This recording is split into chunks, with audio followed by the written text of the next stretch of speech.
Hello, you malty, mouse-munching malt moggies. And thank you to Mike Addison Sape for that malt mention. I'm Ralphie. Welcome to the Bothy and welcome to Ralphie Review 957 Extras. Extras means that in this Spirits Review channel, I'm not specifically reviewing a single malt whisky or other quality spirit. I'm giving more generalised information, which if you are into sipping good quality spirits, you're going to find it very useful and helpful. And at this moment in time, as we come up to the end of the year in 2022, and we're about to celebrate the new year in a couple of weeks, from the point of recording this video in the Bothy, for New Year 2023, I'm very much aware that there's quite a lot of people just getting started with whisky and bourbon and rums and ryes and cognacs and all the rest of it. And it can be confusing because there's so many choices, so much options, and thank goodness for the internet now, but there's so much information, so much source and point of reference that we can go to get direction and guidance and information on whiskies and other spirits. And particularly when we're spending our own money, we want to get it right, because inevitably, and it will happen to you no matter where you are in your journey, and it's certainly happened to me over the years many times, you buy a bottle of whisky and you're disappointed. And one of the reasons you're disappointed is because it's not good quality whisky. But you need experience of smell and taste so that you find out for yourself that you know what's good whisky and what's bad whisky. You understand that when you have a good whisky, you know why it's good whisky. And when you buy a bottle of bad whisky, that you understand why it's bad. And most of the time, it's not necessarily particularly bad. It's usually just particularly bland. This is the issue. And we're in a moment in time where there's never been so much option, so many choices, and so much availability from spirits all around the world. So we need to get our bearings fairly early on, so as that we make that leap from passive consumer who's completely marketing and price led to the discerning customer who is prepared to pay a premium, but not too high a premium, for something of particular quality. And if the bottle you're looking at of particular quality is too expensive, then what do you go to as an alternative? This all comes through experience. This all comes it's like any journey, because whiskey's a journey. It's the journey. We make that journey initially on a fairly straight road, being consumer-led, but then to enjoy the views, to get the most of the scenery, to basically to make things more interesting, we need to take some roads less trodden, some pathways which can have a few trip hazards on them. So how do we prepare ourselves? Well, we're all responsible for our own map, our own whisky map, and we draw it, and we draw it through three primary things. The first one is practice. It's buying a bottle of whisky, opening the bottle, getting a glass out, something like this, but sure, you can use a wine goblet, you can use a tumbler, but you probably won't want to, because very early on you'll find that you do not get the concentration of smell out a tumbler that you do get in what's called a concave glass. The concave means it's bellied, it's shaped in such a way that the smells are focused like a pyramid, like a cone, up and out the rim of the glass. And we need glasses like this so we can smell properly. When we smell, we start at a distance. We allow our senses to become familiar with what we're connecting with. And then we taste it, and then we allow our taste buds to become familiar with what we're connecting with. But most importantly, the organ that's the most sensitive is our brain. It's not our nose, it's not our tongue. Those are chemoreceptors. But it's the brain that needs to sort it all out. And that's what we have to train, purely through experience. So we start with making that experience through practice. So we'll have a glass of whiskey, and just a small portion. Because if you pour too large a glass and you start necking it instead of sipping it, you're migrating from quality to quantity. And there is many an alcoholic out there who will swear blind that it's all about the quality as they drink the quantity. And they do so every night. They do so every day. Any excuse will do for an alcoholic. Be aware of it. Alcohol is a narcotic.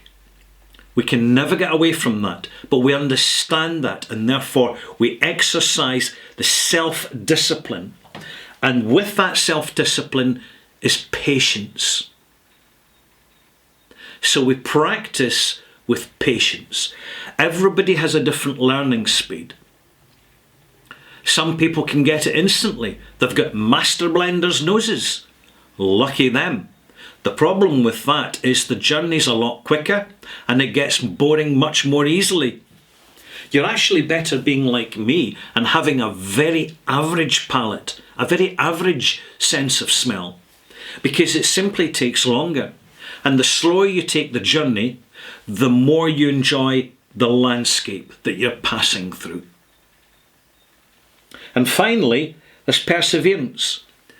We practice with patience, and with patience we generate a perseverance, acknowledging that we can't learn everything in a couple of years.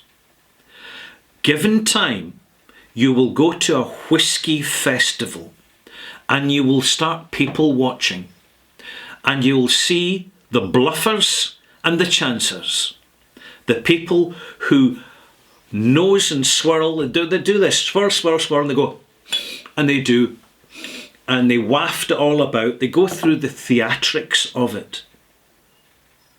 And then they spout out some practical, easily verified information about a distillery which is easy to find out. But you sit them in a room for a real blind tasting and they'll be totally lost. These people are the bluffers. I have to add that the majority of bluffers are actually just decent, good-natured people who are enjoying their whiskey in the way that they want to. But there are other people you'll find at whiskey festivals who are slower, they're more methodical, they're more systematic, they're drinking less quantity. They're not necessarily drinking the older stuff or the more expensive stuff. They will go to one distillery table and they'll try several different ages. And they are methodically gaining a smell and taste overview of a specific brand. And this is the beauty of going to a whiskey festival. Or if you're in the USA, go to a bourbon festival. There is so much to learn. And we learn this by being with practice. And with our practice, we're patient. So we exercise patience with our practice. And we conclude with perseverance, acknowledging we'll never know everything. We'll always know something. We can know, everybody knows anything, but we'll never know everything. And it really doesn't matter. Because see, at the end of the day, you've got to be able to look back at how you connect with whiskey and other spirits over the years, over the decades, and say to yourself, was that journey worth making? Was it worth the cost? Was it worthwhile making the investment in it? And if the answer is yes, you're doing better than most folk out there. Now I'm going to conclude with something for you. I'm going to share something that doesn't generally get discussed. And that is that the more you appreciate whiskey, the more you're proactively using your sense of smell and taste. There may come a stage where you're walking down the street and you actually isolate the brands of perfumes that people are wearing as they pass you. There will be times you're walking in the countryside after a shower of rain and you smell the waft of ozone and moss coming off individual trees. There will be times that you sit down to open a box of chocolates with its assorted flavours inside. And halfway through the experience, you throw the box of chocolates in the fire because, frankly, there's no flavour, or the flavour is shorthand and superficial. And you're looking for flavour, the flavour of proper fresh food, the real flavour of quality fruit and vegetables. Because the quality of one thing that we develop in our lives dramatically and most definitely impacts the general quality of our life. And there's nothing finer than sitting in your bothy, in your cave, in your alcove, in your personal bar, wherever you're sitting, maltmates, and listening to good music while you're dramming.